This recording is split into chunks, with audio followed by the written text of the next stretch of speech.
እውነተኛና አሳዛኝ ታሪክ የህይወት ምስቅልቅል ክፍል 4 ጸሐፊ አሚር ሰይድ።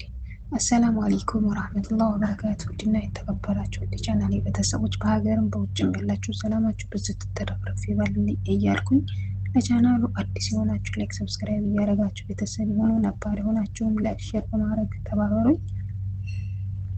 እንግዲህ የህይወት ምስቅልቅል ክፍል 4ን ይዤ ቀርብ ያለሁኝ ውጤቴን ተቀብዬ ስመለከት ከትምህርት ቤቱ ስቃይ ተማሪዎች ከሚባሉት ተርታ ተሰልፌ ከ3 ነጥብ እስከ 8 አምጥቼ ትምህርት ቤት ላይ የአመቱ ኮከቦች ብለን ወደ 11ኛ ክፍል አለፍኩኝ።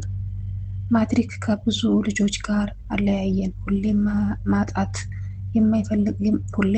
የማልፈልጋቸውን የዲን ወንድሞቼ ጋር ተለያየሁ። ዱንያ ነው፣ ምንም ማድረግ አይቻልም። ዛሬ የምትገኘውን ነገ ታጣዋለህ። አገኘዋለሁ ብለህ ያሰብከውን አታገኘውም። ዛሬ የያዝከውን ጓደኛ እስከ ሞት ድረስ አይለያይም ብትልም ሀገር ስቀይር ወይም በተለያየ የህይወት አዙሪት ላይ ስትጠመድ ቃል የገባኸውን ትረሳለህ። ይህንን መለያየት ብትጠላውም ጓደኝነት እውነተኛ ቢሆን እንኳ አንድ ነገር ይለይሃል። ለነቢዩ መሐመድ ሰለላሁ ዐለይሂ ወሰለም እንኳን ያልቀረው ሞት ይለይሃል። መስከረም ሲደርስ የተሻለ ትምህርት ለማግኘት በትምህርቴ ጎበዝ ስለሆንኩኝ ከአጎቴ ጋር ሆኜ ለመማር የኢንዱስትሪ ከተማ የተለያዩ ፋብሪካዎች መገኛ ወደ ሆነችው ወደ ወሎ ኮምቦልቻ ከተማ ሄድኩኝ። ሀርቡ ከተማን በጥሩ ትውስታዋ፣ የህዝቡ ጥሩነት፣ የምወዳቸው ጓደኞቼን ትቼ ሀርቡ ከተማን ተሰናበትኳት። የህይወቴ ብዥታ ምስቅልቅል አሁን ድረስ የማረሳቸው መጥፎ ትዝታዎች የጀመረው የ11ኛ ክፍል ኮምቦልቻ ሃይስኩል ትምህርት ቤት ሱፐራል መገንጠያ ሰፈር አካባቢ መማር ጀመርኩ። በኋላ ነው የኮምቦልቻ ህዝቡ በዘመነኛው አነጋገር የሰለጠነ ነው። የሸሪዓ አስተሳሰብ ዲነል ኢስላም ግን ብዙም አይታይበትም። ሀርቡ እና ኮምቦልቻን ሳወዳደራቸው የሰማይና የምድር ያህል ርቀት አለ። ሀርቡ ትምህርት ቤት ሳይቀር በየመስጊዱ ቂራአት ዳዕዋ ሲሆን፣ ከኮምቦልቻ ደግሞ ትምህርት ቤት የሚሰግድ የለ፣ ጀማዓ የለ። መስጊድ ላይ ለራሱ ስለ ሽርክ፣ ስለ ሀራም ነገሮች ዳዕዋ ሲደረግ በጭራሽ አትሰማም። በከተማው በትምህርት ቤቱ ሴት ወንዱ በአንድ ላይ ተቃቅፎ ይሄዳል።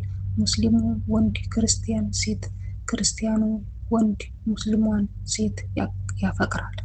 በትክክል ላሰበው አንዲት ክርስቲያን ወንድ የተከበረችውን ሙስሊም ሴትን ያማግጣል።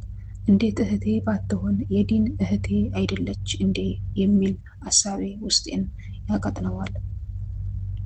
እንኳን እንደዚህ መፋቀር ለመንገድ መጋተት ክርስቲያን ወንድ ሙስሊም ሴቶችን ሲያጀዝብ ሲስማት ሳይ ቀርቶ የኔ አባት ፊቅህ ድረስ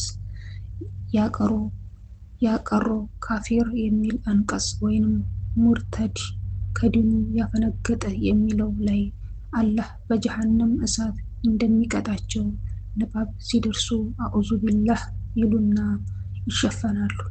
እኔም ያን አስተሳሰብ ስለወረስኩኝ ያደኩበትም ስለሆነ የሙስሊም ሻርፕ ክሪም ሂጃብ የለበሰችውን የዲን እህቴን ትልቅ መስቀል ያደረገ ወንድ ልጅ አቅፏት ሲሄድ በአይኔ ከአየሁ በኋላ ቢላሂ መላ ሰውነቴ በንዴት ይገታተራል፣ ጅማቴ ይወጣጠራል። አንድ ቀን እንደዚህ የሙስሊም እህቶችን የሚያጀዝበውን ልጅ አውቄ ያልሆነ ሰበብ ፈልጌ ተጣላቸው። ሰፈር ላይ ጠብቄ በጩቤ አስፈራራሁት። ከዚያን ጊዜ በኋላ የሰፈር ልጆች እና የትምህርት ቤት ልጆች እነዚህ ከሀርቡ እና አካባቢዋ የሚመጡ ሰዎች ቼቼንያ ናቸው እያሉ ይፈሩን ጀመር። ሰፈር ላይ ጠብቄ ያስፈራራሁት ልጅም ትምህርት ቤት ዳይሬክተሩ ቢሮ ገብቶ ብቻዬን ይዞኝ በጩቤ አስፈራርቶኛል ብሎ ከሰሰኝ። እኔም ውሸቱን ነው አላስፈራራሁትም ብዬ ሽምጥጥ አድርጌ ካድኩኝ። ከዚያም ዳይሬክተሩ ምስክር የለህም እንጂ ያስፈራራህ ያየ ቢኖር ኑሮ እናሳስረው አናባረረውም ነበር አለው። ዳይሬክተሩ እኔን በማስጠንቀቂያ አለፈኝ። እስኪ ኡመተል ኢስላም አስቡት እንጂ ብዙ ጊዜ ክርስቲያኖች የሚሉት አባባል አለ፣ የክርስቲያን ወጡ የእስላም ጨርሱት እየተባለ የስንት ሙስሊሞች ክብር ተነፍጓል። እንዴት ሙስሊም ሴትን ሙስሊም ያልሆነ ወንድ አፈቅርሻለሁ እያለ ይጫወትባታል። ይህን ነገር ምን የማይመስለው ሰው በጣም ደዩስ የማይቀና ግዴለሽ ነው። ደዩስ ደግሞ ጀነት አይገባም ብለዋል ነቢዩ ሰለላሁ ዐለይሂ ወሰለም።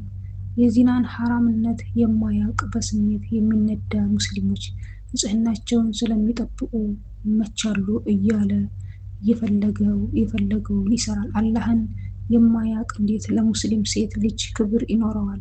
ትርፍ ሴቶቻችን የካፊር ወንድ መጫወቻ ሆነው ይቀራል። እኔም በትምህርት ቤት በሰፈር በማየው ነገር መናደድ ይዣለሁ። የሚገርመኝ ሙስሊም ወንዶች ለሙስሊም እህቶቹ የሚያዝን የለም። እንዲሁም ሙስሊም ሴቶችን የሚያጣብሳት አሳልፈው የሚሰጡት ሙስሊም መሆናቸውን ስታይ በጣም ያማል። ጉድ ነው። ጉድ አያረጅም። ገና ብዙ ነገር ይቀጥላል። የፈሩት ይደርሳል አይደል የተባለው። ስንት ሴቶች ለምን በክርስቲያን ወንዶች ሙስሊም ሴቶችን ተናቁ እያልኩ እድሜ የሚፈላው ክርስቲያን ሆነው የሙስሊም ሴቶችን አቅፈው የሚሄዱትን ባየሁ ቁጥር ከንፈሬን እየመጠጥኩ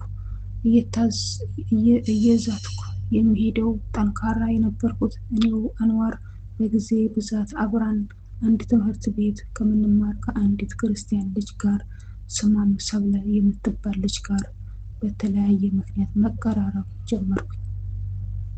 ውድና የተከበራችሁ ውድ ቻናሌ ቤተሰቦች በሀገርም በውጭም ያላችሁ ሰላማችሁ ብዙ ትርፍርፍ ይበልልኝ እያልኩኝ ለዛሬ ይዣት የቀረብኳት ክፍል 4 ቪዲዮዎችን ትመስላለች። ቀጣይ ክፍል 5 እንዲለቀቅ ላይክ ሼር በማድረግ ተባበሩኝ። ስላላችሁ ትብብር ከልብ ነው ምስጋናዬ።